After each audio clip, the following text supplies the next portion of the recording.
caretakers. How do you care for a loved one but also take care of you too? Yeah, a big question there. For more than a year, Local 12's Liz Bonus has been following a family from Independence that face this very same dilemma in a struggle against Alzheimer's disease.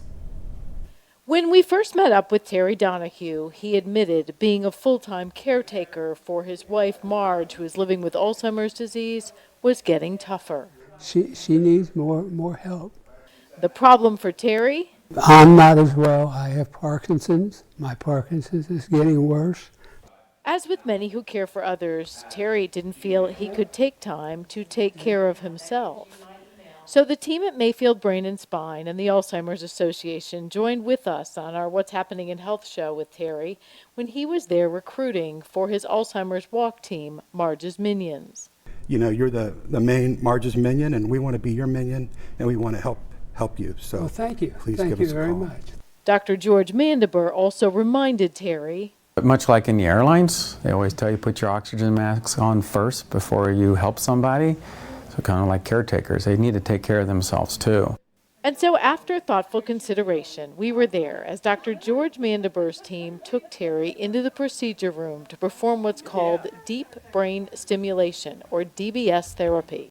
So this has been a little bit of a journey getting here. Yes, How are ma'am. you feeling about that today? I'm feeling fine, thanks to you. Without you, I wouldn't have done this, and that's the truth.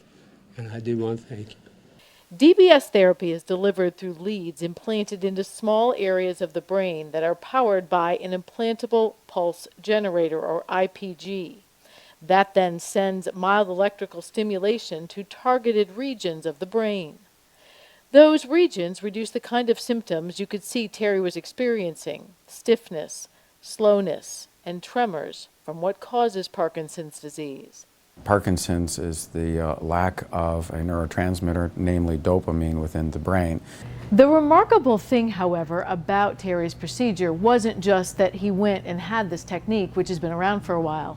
It was that he was also a pioneer, not only new technology, but a newer method of performing that procedure, which apparently made all the difference. The newer method? Terry was actually asleep for this procedure rather than the usual awake. It was all thanks to MRI guidance. We actually mount these special directional towers that guide the electrode, and then with the MRI, to go back into the MRI, we can scan, make sure that they're adjusted appropriately. Once they are adjusted appropriately, we place the electrodes. We can actually see where the electrodes go on the MRI.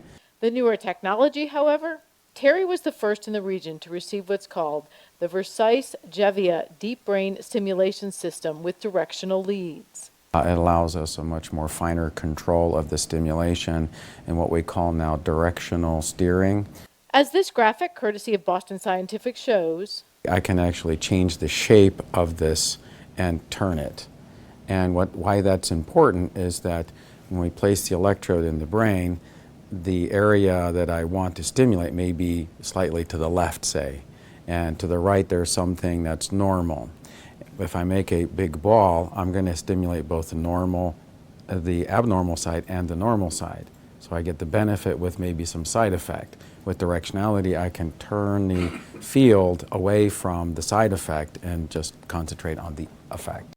For Terry, weeks after the procedure, we came back to his home and take a look at this. I'm doing a lot better, and I'm able to help her. When we first met Terry, a simple walk to the mailbox like this, impossible. Now, he says, not only is he able to walk with Marge, but he has gratitude with every step. Thank you. Yeah, big thank you. It was,